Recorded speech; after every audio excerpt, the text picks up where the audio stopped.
Una vez me fui muy lejos, otra vez perdí la voz.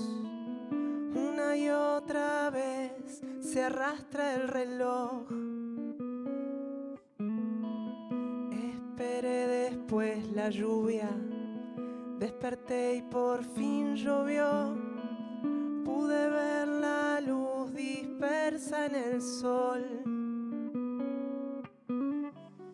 Y ahora que vuelvo a cantar, y ahora que quiero salir, ahora que el cielo se tiñe de rojo y añil, ahora el espejo está acá, me muestra todo de mí, lo que puedo contar, lo que soy, lo que fui.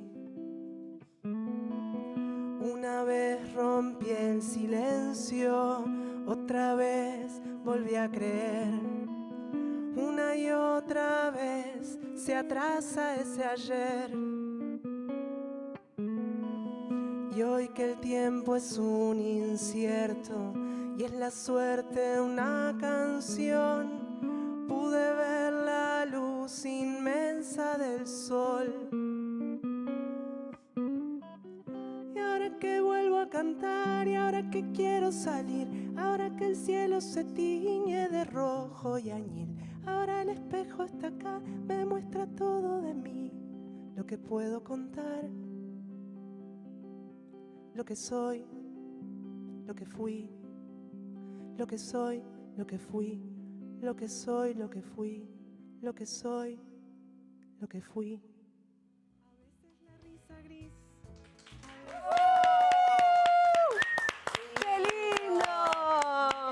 Con nosotros, muy buenas tardes, ¿no? Muy buenas tardes, ¿cómo anda? Muy buenas tardes para ustedes, muchas gracias por estar ahí acompañándonos y no me digan que no arrancamos el programa divinamente con Viviana Ruiz, por favor. Y para bajar un poco la energía del viernes, que estamos todos muy arriba, es viernes, un poquito de calma. Todavía no, esta hora no, tranquilícense un poquito.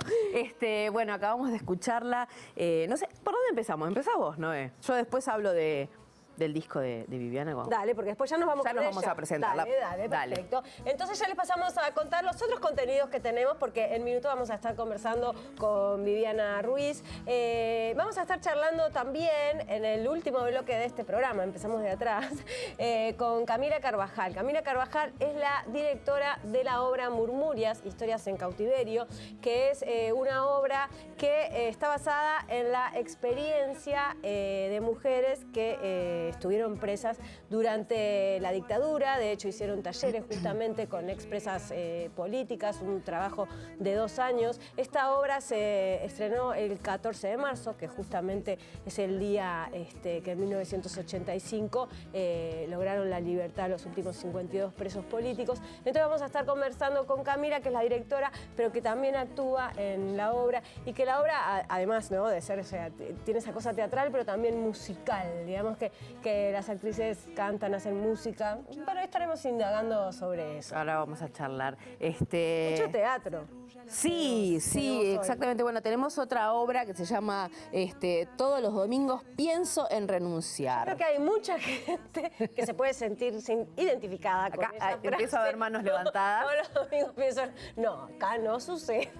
Todos los domingos pienso en renunciar, que es una obra que está en el Teatro Estela y que, bueno, vamos a estar, Mariana Rivera estuvo conversando, ahí está, con 2 de los actores, con Jerónimo Bermúdez y con María Eugenia Puyol, y eso va a ser en el segundo bloque de Mira Montevideo. Bueno, como les contaba y como escuchamos recién, Añil se llama así el nuevo disco de Viviana Ruiz. Añil no es entonces solamente, nos da una idea para un nuevo color en el Tutti Frutti, ¿viste? Para que no se repita el anaranjado, el amarillo, el azul. Ahora tenemos el Añil, pero tenemos un segundo disco de Viviana divino, el primero que ya vino a presentarlo aquí, o el anterior, mejor dicho, se llama Madre Selva, con el cual estuvo nominada a un Graffiti a Mejor Artista Nuevo en el 2021. Se va a presentar mañana sábado, 29 a las 21 horas en la Sala Hugo Balso, pero ahora nos vamos a charlar con ella y la recibimos con otro aplauso. Bienvenida, Viviana. Muchas gracias. gracias. ¿Cómo están? ¿Todo bien? Viviana, muchísimas gracias por estar hoy acá. Gracias a Tercera ustedes por vez. recibirnos. Sí, siempre es un programa que abre las puertas a la música y es algo muy lindo, la verdad, poder venir y compartirlo. Gracias. Divino, muchísimas gracias. Bueno, me acuerdo que la segunda vez que viniste, ya estabas haciendo temas para este disco que finalmente se concretó. Así es. Que es Añil, que tocaste uno que era la historia de Carmela Casaña, que quedó grabado en este disco nuevo, Añil. Esa era una historia de una bisabuela un poco real e imaginada, y es una historia de inmigrantes, de personas que llegaron a este país desde otros lados. Y vos sabés que me pasó escuchando el disco con ese tema, con temas como No hay lugar y eso, que tiene como una cosa, ¿no? Como social, digamos, ¿no? Y capaz que un poco más, como más dura, más oscura, pero después hay todas unas canciones que son como más iluminadas y como que volvió el amor y como salí ¿Cómo fue ese proceso de componer? Hay algo de esa noción del arco iris. Bueno, la del Añil, ¿no? Hace referencia como muy indirecta a lo del arco iris. Esta canción que pasó recién, ¿no? Esa idea de que después de la lluvia, después de que por fin llovió, ¿no? Porque a veces la lluvia no siempre es negativa, la lluvia, a veces por fin llueve y a veces por fin deja de llover y sale el arco iris, ¿no? Y lo que significa salir afuera, ¿no? Después de pérdidas, dolores o de lo que sea, salir afuera y ver esa luz y ver ese arco iris. Y en varias de las canciones del disco aparece esa referencia como de la luz que llega después, esa mirada como más esperanzadora. Hay una Vidalita que después voy a compartir, que habla un poco de ese futuro que puede venir, digamos, que puede ser mucho mejor. Hay otras canciones que hablan un poco de esos vaivenes de la vida y de integrar esas contradicciones. Así como decías, esas dos canciones, No hay lugar y Carmela Casaña, son quizás más crudas, más duras, cuentan historias más dolorosas o con todas las idas y vueltas. Y hay otras que también hablan sobre el amor, sobre la vida, ¿no? Sobre la infancia. Y me parece que es parte como de poder reflejar en la canción ese mundo de contradicciones que es la misma vida, digamos, ¿no? Todo lo que somos cada día. Y es un poco la idea del disco. Yo también hoy estaba repasando un poco esa última nota que habías hecho acá con Noé y con Pablo. Y más allá de qué hablan, les contabas que te proponías para esta nueva etapa de composición, como ser más, hacer como más relatos, más crónica. Bueno, hay mucho de eso, hay mucho de eso en este disco, y hay mucho también de entrar como más a fondo. Hay algo de crónica, digamos, sí, mucho. Pero hay otra también como entrar más a fondo en ciertos temas como más profundos de los seres humanos, digamos, ¿no? De las personas, de la existencia, pero también desde distintos lados, y eso está muy presente también en el disco. Este disco que salió en noviembre del año pasado, lo editó el sello Ayuí, fue producido por Diego Hansen, y bueno, fue tocado, yo ahora lo presento aquí hoy, solo con guitarra, pero tanto en la grabación como en la presentación de mañana lo vamos a hacer en banda completa con todos los arreglos y las sonoridades que aparecen en el disco. ¿Lo elegiste vos a Hansen o él? Lo elegí yo a partir de algunos trabajos suyos como productor que escuché, entre otros el disco de Curopa, Diego Curopa, sí, que además es un querido colega y amigo. Y bueno, fue como acercarme a un tipo de trabajo que hasta ese momento no había tenido, con ese rol así de productor tan presente, desde ese otro lado. El disco anterior fue coproducido por Ernesto Díaz junto conmigo, entonces ahí hubo un trabajo como más de ida y vuelta en ese sentido. Y fue muy lindo trabajar con una figura de productor, en este caso, porque bueno, es alguien que mira desde afuera la música, ¿no? Que por suerte, porque a veces puede eso no pasar, pero por suerte, desde el principio y en todo el proceso, escuchó como la cosa más primaria de las canciones, entendió el concepto como más inicial, y la construcción de los arreglos se fue dando en función de lo que iba necesitando cada canción. No hubo como un a priori de todo tiene que ser banda, o bueno, todo tiene que ser sola. Hubo como una respuesta al pedido de la demanda de cada canción. Entonces en el disco son 8 canciones que son arregladas todas de formas muy diferentes. Entonces suena un abanico bastante diverso en ese sentido.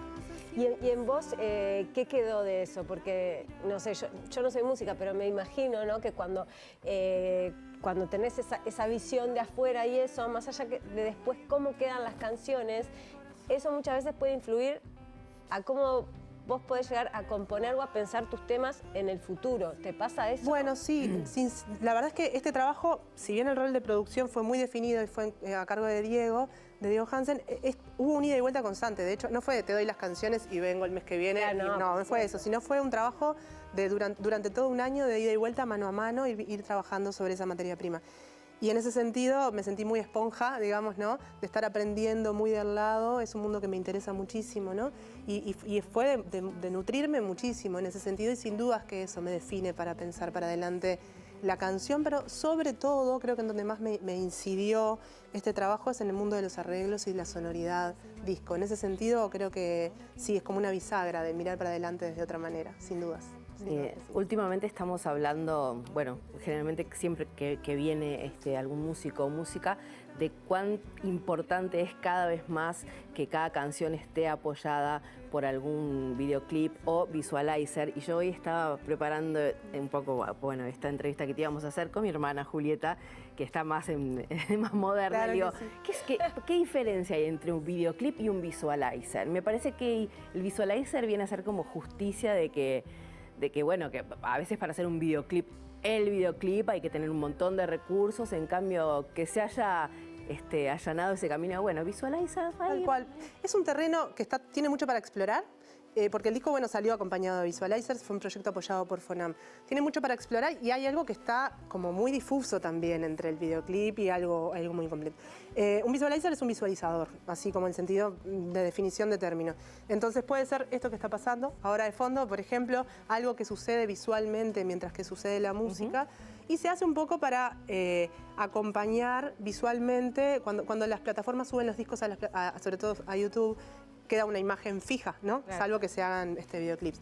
Y se hace un poco para acompañar visualmente eso. Después, en ese terreno es muy amplia y muy diversa la gama de posibilidades. Sí, puede ser una foto con la letra, pero vos elegiste movimiento. Claro, movimiento, la cuestión de construir otros relatos. Hay como una especie de audiocuento de alguna manera, ¿no? El trabajo lo hizo Nicolás Macchi de Hilacha Audiovisual en un ida y vuelta constante.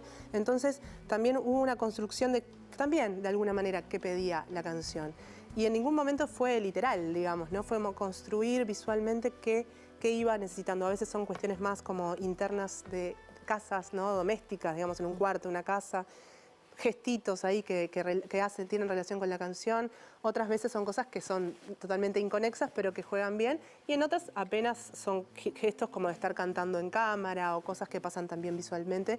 Y es una cuestión importante para... Que creo que está bueno pensarla desde el punto de vista creativo, no solo desde el punto de vista de la difusión. Sin dudas, cuando la música tiene un acompañamiento visual y audiovisual, amplía su difusión. Me interesó mucho pensarlo desde el trabajo creativo, ¿no? Como un disco, como la música puede también construirse desde lo visual, ¿no? Desde lo audiovisual. Y bueno, por ahí estuvo ese proyecto. Bien.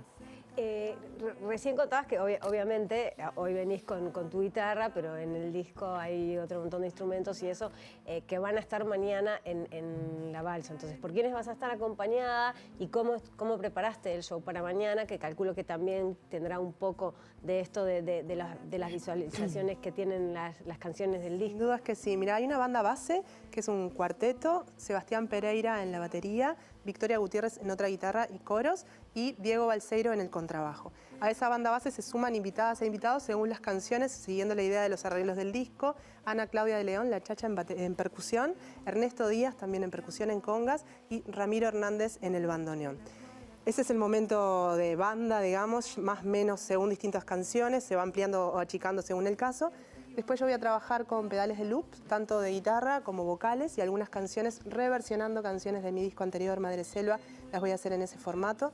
Va a estar una artista invitada, que es Guadalupe Calzada, va a formar parte del espectáculo, no va a estar como telonera. Es una joven compositora que está por sacar su primer disco, entonces va a tocar algunos temas suyos, vamos a compartir algo. Y la idea en la sala Balso del Sodre, que es una sala muy preciosa, ¿no? Desde el público se ve desde arriba.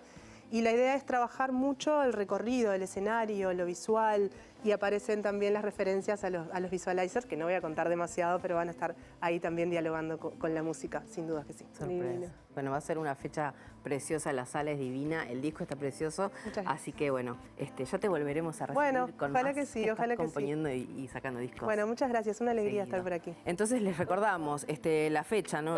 Mañana a las 21 horas, 21 horas en la sala Hugo Hugo Balso se presenta Añil de Viviana Ruiz. así que a disfrutarla mañana, pero tenemos la suerte de disfrutar otro tema e irnos a la pausa con su música. Muchas gracias por haber venido. Gracias a ustedes, nos vemos pronto, gracias.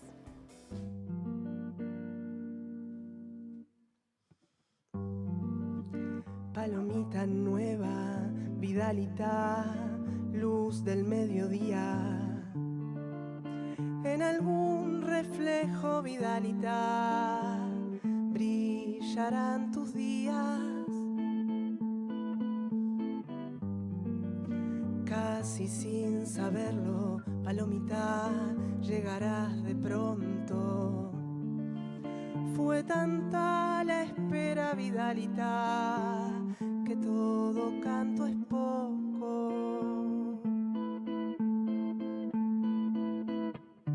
Por estos lugares, Vidalita, se anda comentando que algunas paciencias, Vidalita, se están agotando. Hay algo que llega, Palomita, que se está posando, y un andar de antes, Vidalita, se está terminando.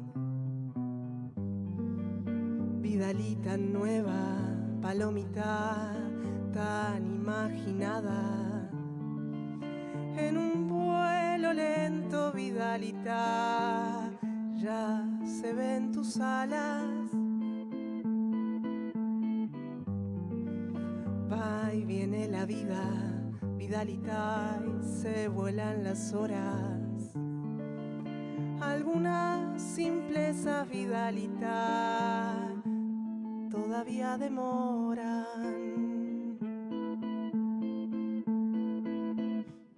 Por estos lugares, Vidalita, se anda comentando que algunas paciencias, Vidalita, se están agotando. Hay algo que llega, Palomita, que se está posando, y un andar de antes, Vidalita, se está terminando. Palomita nueva, Vidalita, hoy te oí rondando. Ojalá que vengas, Vidalita, y te quedes planeando. Ojalá que traigas, Vidalita, lo que está faltando.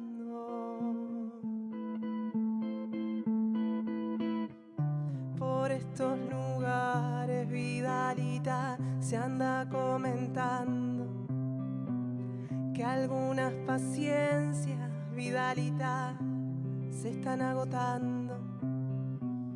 Hay algo que llega, Palomita, que se está posando, y un andar de antes, Vidalita, se está terminando. Por estos lugares, Vidalita, se anda comentando que algunas paciencias, Vidalita, se están agotando. Hay algo que llega, Palomita, que se está posando, y un andar de antes, Vidalita, se está terminando.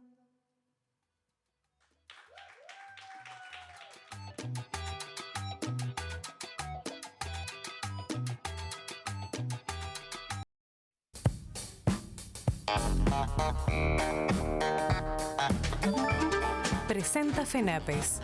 Hagamos un trato por la educación pública. Y llega un bloque de Mirá Montevideo muy teatral. Arrancamos musical y ahora se viene un bloque absolutamente teatral.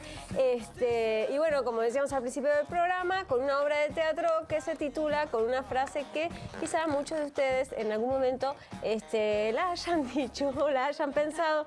Todos los domingos pienso en renunciar. Es una obra de teatro de Ana Clara Alexandrino que va los sábados a las 8:30 y los domingos a las 7:30 de la tarde en la sala 2 del Teatro Estela.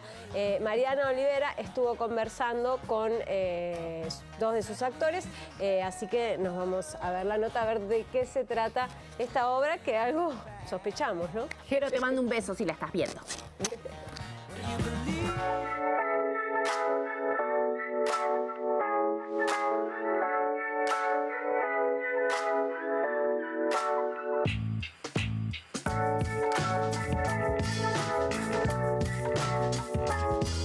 Todos los domingos pienso en renunciar.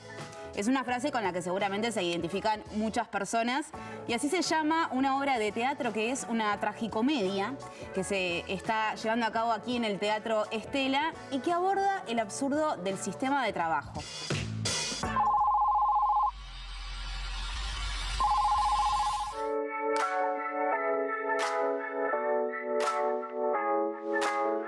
La obra empieza el primer día de trabajo de Sara.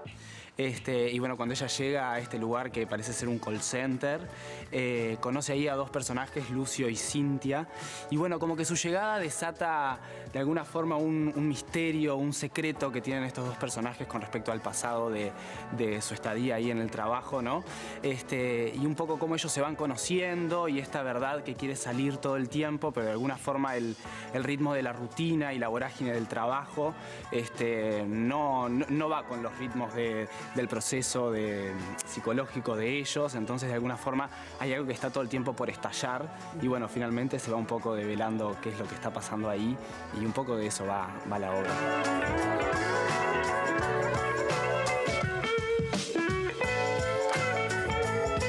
Estamos hablando de una comedia, una Sí. tragicomedia. Una tragicomedia tercermundista le llamamos. Una tragicomedia tercermundista.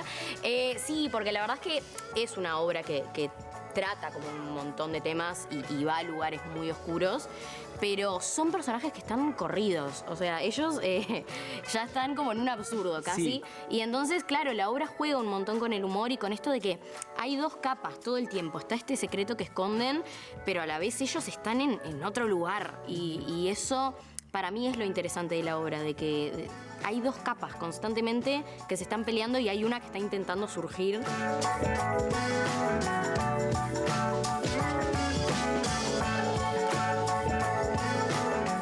La crítica que también trae esta obra, me imagino, al sistema de trabajo, ¿no? Sí. ¿Cómo los interpela un poco personalmente eso también? Bueno, es que sí, como vos decías, el mundo del trabajo es como el gran eje que tiene la obra, ¿no? Y sobre todo también este fenómeno que un poco se da en Uruguay, pero en todo el mundo en general, ¿no? Cuando el trabajo pasa a ser simplemente una forma de subsistir, pero no es algo que me completa humanamente o donde yo deposito mi líbido, mis deseos, mis ganas de mi proyecto personal. No, el trabajo es simplemente un lugar donde voy a poder conseguir dinero para pagar el alquiler. Entonces, bueno, ¿dónde queda como toda esa parte humana en todas esas horas de trabajo, toda esa parte de mi vida que yo estoy destinando a trabajar? Pero la verdad que no es algo que me complete ni que me haga feliz.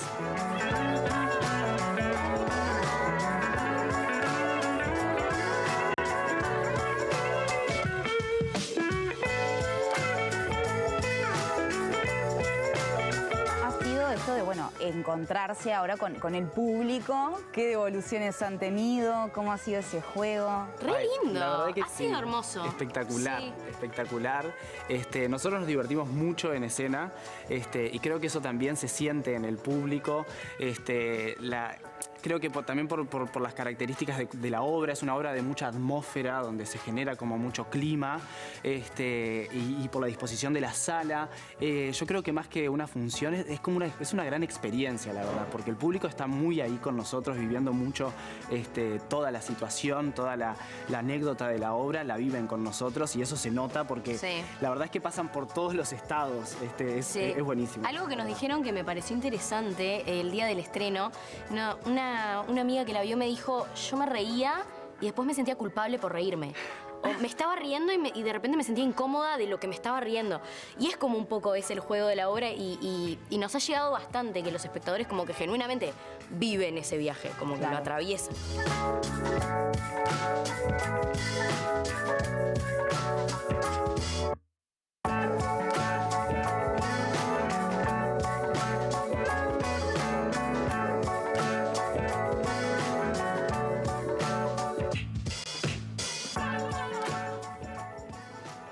Y seguimos con teatro y nos vamos a otra temática que tiene que ver con nuestra historia, que tiene que ver con la experiencia en cautiverio de mujeres durante la dictadura. Estamos hablando de Murmuria, Historias en Cautiverio, y ya estamos con su directora, que es Camila Carvajal, y a quien recibimos con un fuerte aplauso. Muchísimas gracias. Bienvenida, Camila. Muchas gracias por estar acá. Me encanta que acá se aplaude. Se aplaude porque es que, viste, como calienta, lindo. da Somos actrices de teatro, ¿viste? Hay que aplaudir. ese sonido nos cae bien.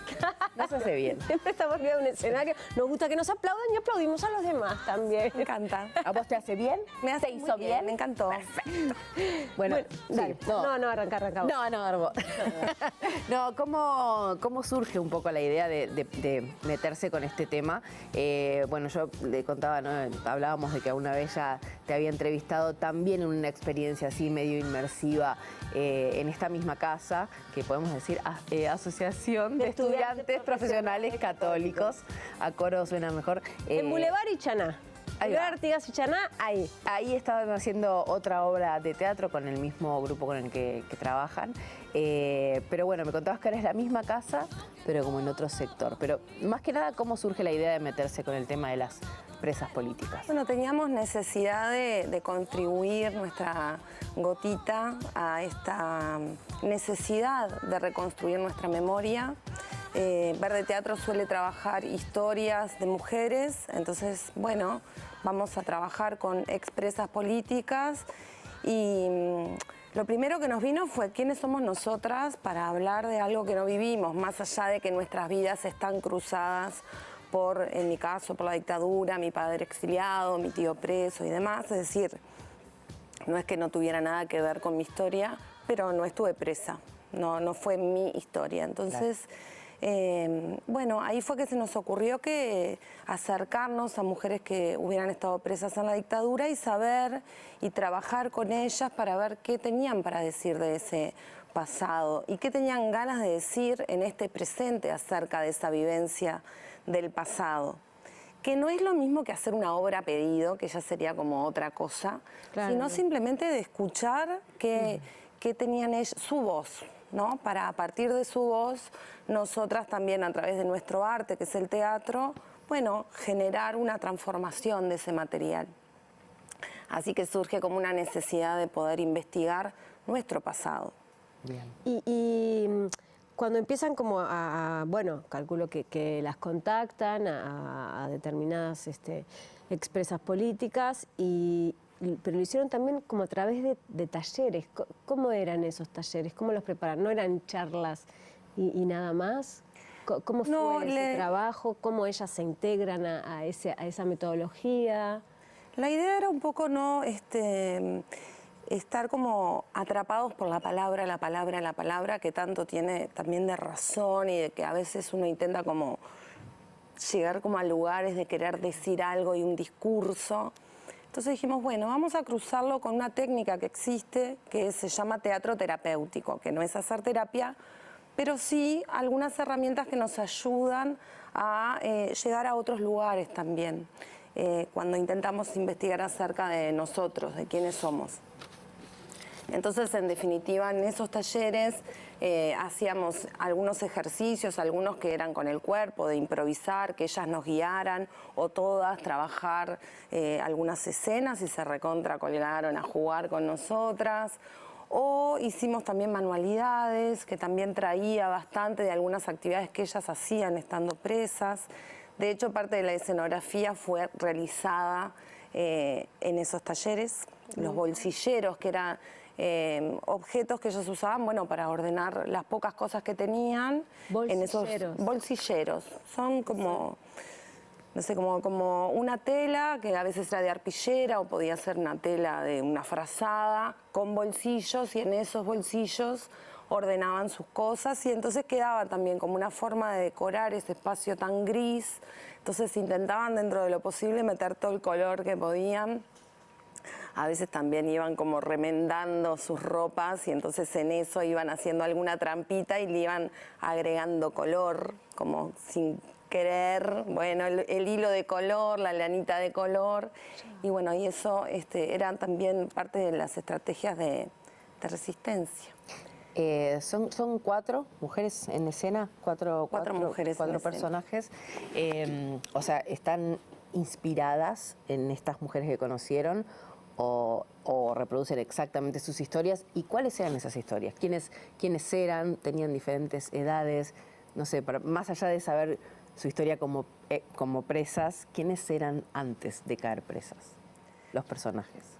Mira, en realidad hacemos como un cruce, es decir, nosotras desde la actuación y desde lo que es la creación de la obra, que se llama la dramaturgia del actor, es decir, ir construyendo nuestros propios diálogos,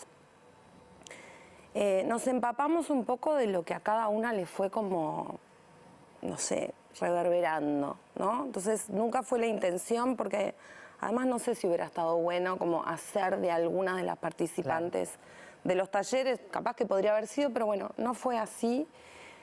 Entonces es como un cruce de lo que a nosotras nos fue como llamando a la atención de lo que íbamos viendo, y como que nos íbamos como acercando a algunas características que capaz que son de más de una, las que cada una de nosotras fue construyendo.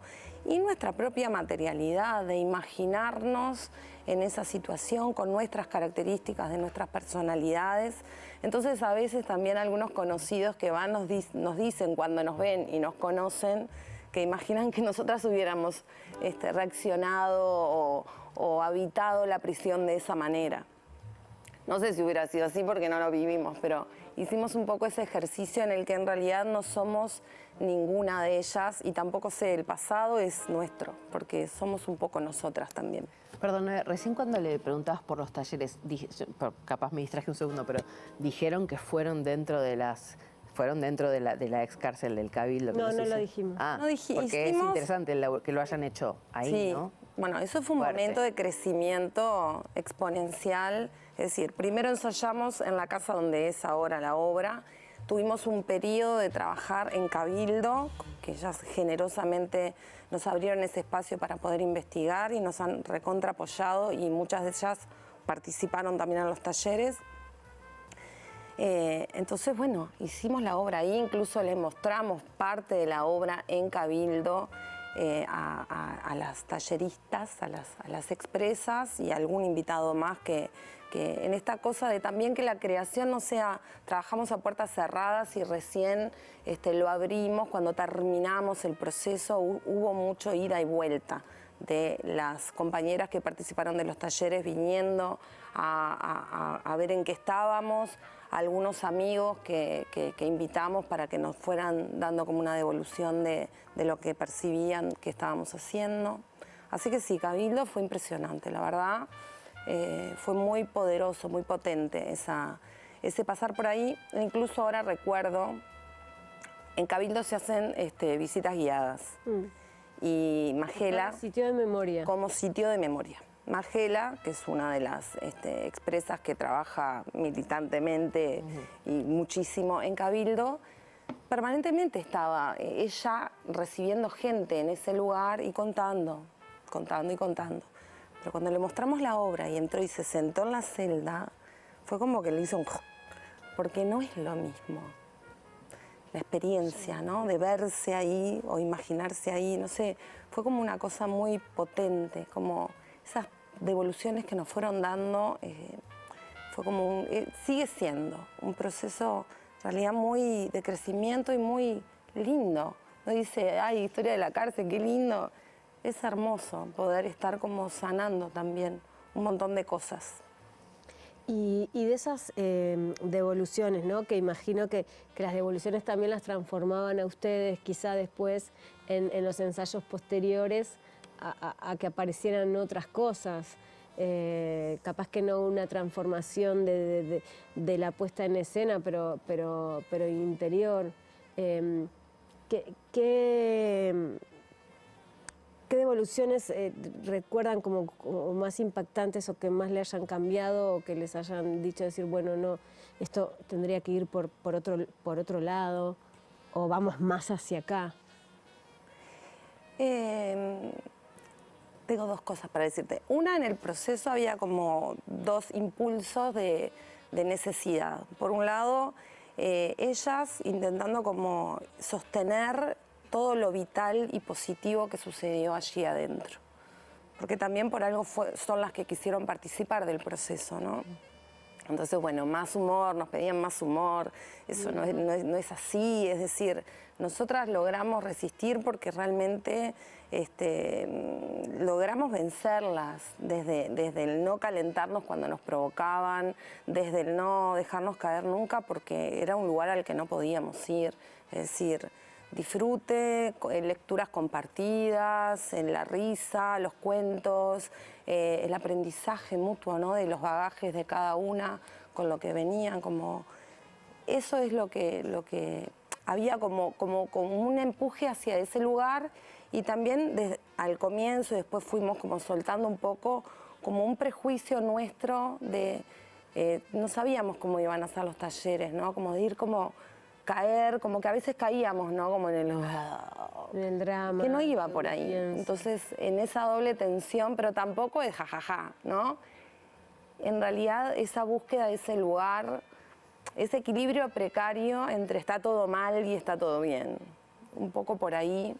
O cómo sobrellevar el está todo mal, que a veces desde nada, una risa, el humor, la ironía, la diversión te hace resistir más, capaz. Sí, y también encontraron cosas buenas, que fue encontrarse ahí. Como por algo formaron una familia. Claro. Sí, las tías, ¿no? Las visitas de los niños era con las tías. Había muchas tías que siguen siendo tías hasta el día de hoy. Y después como cosas muy potentes que hemos recibido de ellas. Una fue hace poquito en otra entrevista que fui con Silvia Pose.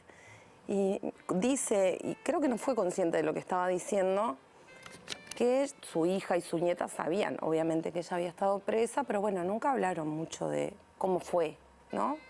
Entonces fue a ver la obra con ellas y fue como a hablar. Ay, claro. Y dijo así, y yo, claro, me hizo, ¿no? Re salado, porque es decir, permitir esa conversación y que no necesariamente sea solo palabra. Exacto. Y como la necesidad a veces de una síntesis poética, una síntesis como atravesada por lo artístico, como se acerca un poquito más a lo que quiero decir a veces, ¿no? Total. ¿Cómo entra la música? Porque, bueno, no decía eso, que ustedes cantan y también hay músicas grabadas, supongo. Pero bueno, ellas relataban eso, que también lo hacían, cantaban, o eso es parte de la apuesta de ustedes. No, el cantar juntas era como un momento potente bueno, cuando no podían estar cerca, la voz trasciende muros, claro. Pasillos. Entonces, y a veces, bueno, las castigaban por eso mismo, pero la canción era como un elemento de protesta, de unión y de estar como ahí, ¿no? Con eso, que nos acompaña. Entonces, bueno, hay una canción que nos une, que es bastante potente, pero también trabajamos, y ahí es como otro lugar por el que entran ellas, las voces de algunas de las mujeres que participaron aparecen en una propuesta que juega un poco con la voz hablada de ellas, con los sonidos que grabamos en Cabildo. Entonces, no es todo el tiempo, pero hay como unos momentos bastante potentes que hay como una propuesta musical bien interesante. ¿Qué sonidos grabaron en Cabildo? Y los sonidos de las rejas, de pasos, las voces de ellas jugando un poco ahí como si estuvieran presas. También ellas explicando algunas cosas, como explicaciones, narraciones como más... Sí, bueno, la requisa es esto, es aquello, lo hacían para esto, lo hacían para lo otro. Es decir, como una voz más testimonial sin querer colocarse en un lugar de estoy contando. Entonces tiene esa frescura también de las voces de ella que además nos acompañan y ahí como que se termina de cerrar ese círculo. La apuesta es inmersiva, pero no es que estés recorriendo una cárcel. Bueno, en realidad tiene cierta ambigüedad del espacio como para que pueda ser un centro clandestino, una cárcel. Hay 3 lugares distintos por los que se pasan y el público recorre. Es un recorrido también. Hay como 3 lugares diferentes por los que el espectador va a estar. Entonces hay como una sensación de estar adentro de la cárcel o en la visita. Lo que no significa que tenga que hacer nada el espectador, pero sí hay como una vivencia muy cercana, que eso también forma parte un poco de la identidad de Verde Teatro, de esta cuestión de recuperar como lo verdaderamente teatral, que es el estar juntos, el espectador y el artista, y que esa experiencia teatral no sea, estoy viendo una serie, no sé, hay algo que es distinto y que es el cuerpo y la cercanía. Quizás sí, son 20 localidades, ¿no? Esa es la parte difícil de sostener, Claro. que es que solamente entran 20 espectadores. Claro, y otros recursos, otras herramientas técnicas que no sean sorpresa y que puedas contar y que a vos te hagan sentir orgullosa de la apuesta, sea vestuario. Recién pensaba cómo será el vestuario, pero no sé si se puede, si emula, si es así, las luces. Y la verdad que como todo, la búsqueda también era como algo más esencial, ¿no? Como hay una materia que es tan importante en sí que no hay que vestir demasiado. Entonces la búsqueda fue como esos elementos esenciales, como esto de la música. Bueno, se canta una canción, hay como 2 construcciones, no sé, hay como... Entonces todos los elementos de diseño están como muy cuidados, pero no por sino por todo lo contrario. ¿Por qué hay que ir a ver Murmuria? Bueno, Historias en cautiverio. por todo lo que acabo de decir y porque, bueno, hay que seguir conectándose con esta memoria reciente que nos hace lo que somos, porque no podemos seguir negando nuestro pasado y porque ese pasado tiene mucho para entender quiénes somos. Buenísimo. Camila, muchísimas gracias por haber estado acá. ¿Tenemos La tiempo verdad largo para verla? Digo, vayan, pero sería bueno que... Ya en marzo está todo medio tomado, las primeras 2 Porque semanas. aparte recuerda que son 20 claro. espectadores nada más. Ya puedo ir adelantando que en realidad hay intención de continuar hasta mayo. En realidad sacamos marzo, abril, ya viene linda la cosa, así que seguramente me van a matar las productoras, ya lo sé. Porque es lo que me pasa. Pero bueno, hasta mayo vamos a poder, pero no hay que dormirse, porque viste que uno es medio de dormirse, Sí, ¿no? sí, siempre deja todo para el final, es terrible. Pero recuerden que está los sábados a las 20:30 y los domingos a las 19 horas en la Asociación de Estudiantes Profesionales Católicos, que queda en Boulevard Artigas 1327 entre Chanay Guaná o entre Chanay Rodó. Entre Chaná y Guaná, y las entradas hay que Reserva. contactarse por un teléfono. Que Está está ahí apareciendo, saliendo. Ay, ha estado apareciendo todo el tiempo, ahí aparece, o sea que ya lo anotan, miren. Si no, pueden entrar a las redes de Verde Teatro o en cartelera, que Murmuria, y ahí está toda la información que se necesita. Camila, muchas Muchas gracias. gracias. Saludos Ustedes. al resto del equipo. Y nosotros nos vamos, nos vamos, disfruten del fin de semana, nos volvemos a encontrar el lunes a las 6 de la tarde acá en Mira Montevideo. Muy buen fin de semana. Chau, chau.